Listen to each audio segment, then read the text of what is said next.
Right now, California and the rest of the US and the rest of the world are experiencing a lot of devastating wildfires. We're gonna talk about a bunch of them, but we wanna focus on one, and that is the rapidly growing Dixie Fire, which increased in size last night and now covers over 400,000 acres. It grew by 110 square miles last night alone. That's a lot of territory in one transition from Thursday night to Friday morning, making the blaze the largest wildfire currently raging in the entire country. It has already consumed 433,000 acres. That's 71,000 acres in one day. The Bootleg fire in Oregon had previously been the nation's largest active wildfire at 413,000 acres. So a lot of competition. The horse race is getting really exciting in the fires, but obviously we're joking, it's devastating. The fire right now is only 35% contained, expected to still grow. We talked about it yesterday briefly and mentioned that at that point, it was the 6th largest wildfire in California history. It moved up to 3rd overnight. That is just devastating. And obviously there are many. I mean, we're gonna bring up a picture right now. You can see what this individual 400,000 acre fire is. And you'll also see that there's a ton. But Brett, this is what our state looks like. I mean, it's Northern California. We're not really close to it or anything like that, but this is devastating. It's not impossible that it could become the 2nd or largest ever in state history. Yeah, at least I have the Bootleg and the Dixie. I box that exacta, so whether it's 1 and 2 or the 2 and 1, I still get the return on the bet. Like I still win that bet. You have to bet twice as much, but at least I'm the winner as all the wildlife and people over there utterly lose. And yeah, that feature on Google Maps is just in Google Maps. Like you don't have to be looking for wildfires. If you were looking on, I was like, where is this city? And I just tried to find it, and you zoom out and it's like, here is a wildfire. Here's a giant wildfire just off to the side. It is difficult, and I've lived in California all my life.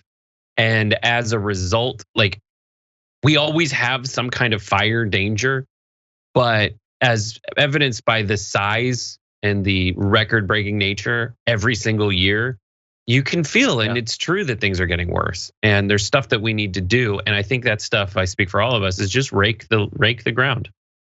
I think it's been really irresponsible that they refused to do that. We were given that advice, and we regrettably did not act on it. I've been rakish for years, but I never thought to rake a regular rake. Yes. But anyway, so the conditions that led to this that we can potentially do something about, although it's a little bit more complicated than raking the woods. The timber, grass, and brush in the area was described as so dry that one fire official described it as basically near combustion. Like he thought it was so dry that it might burst into fire itself. And so, yeah, when you have a state and a country and eventually a world that's basically about to spontaneously combust, fires will spread rapidly. Now, I wanted to zoom out a little bit just for a minute. Let's take a look at the Pacific Northwest and some of the surrounding states. You'll be able to see the Dixie Fire there and so many others. The Cedar Creek Fire, South Yak, Thorn Creek, the Bootleg Fire, the Monument Fire. I mean, it's all over the place. And I also, we don't have time today for a meanwhile in, but if we did, we would talk in depth about the fact that the Mediterranean is on fire as well. It's become a recent wildfire hotspot, with Turkey being hit by its most intense blazes on record, and a heat wave producing a high risk of further fires and smoke pollution around the entire Mediterranean. Greece has something like 100 wildfires burning right now. Italy is experiencing fire as well. This is, I guess, a little bit less shocking than when the Arctic was and still is on fire. But yeah, it's all over Western America. It's around the Mediterranean. Everything seems to be on fire, and we're really not acting like it. Yep, it's a great image.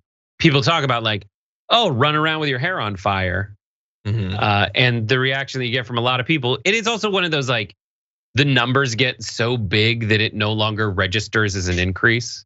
Yeah. We just experienced that a lot with COVID. You're just like, yes, it is bad. Good point. And I don't know how to fathom it. I don't know what 100,000 acres overnight is like. Don't. I can't fathom 100,000 acres. Like how much? It's what, 40,000 square feet. So it's like a small it's like a half of a block, 100,000 times, and in a few hours. No, I can't conceive of it either. But anyway, I think we have time really fast. I want to go to this video because let's go really fast. The drought. Let's talk about it. The Alegria Inn now pays to truck in water so guests can take a shower. Right now it costs $600 for 3,500 gallons. And that lasts you about a week, you're saying? That's lasting us a week. To conserve, they douse flowers with dirty dishwater and bought lightweight sheets for guest beds. You can get more of them into one load of wash, and you can cut your water use significantly. Most people across the United States cannot imagine a situation where they turn on the tap and no water comes out. Yeah, it's frightening. There's a scenario here where people will run out of water.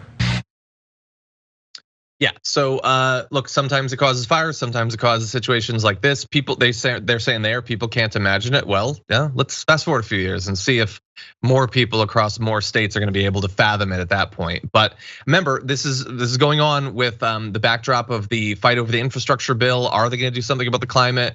We're being told by multiple senators that we can't afford it. Inflation's a bigger threat.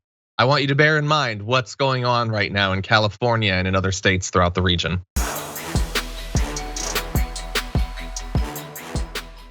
For more political news breakdowns, interviews, stories of activism, and me trying my hardest to care about the occasional big celebrity news story, subscribe to our YouTube channel at youtube.com/The Damage Report. And you can ring the bell wherever it is so you don't miss anything.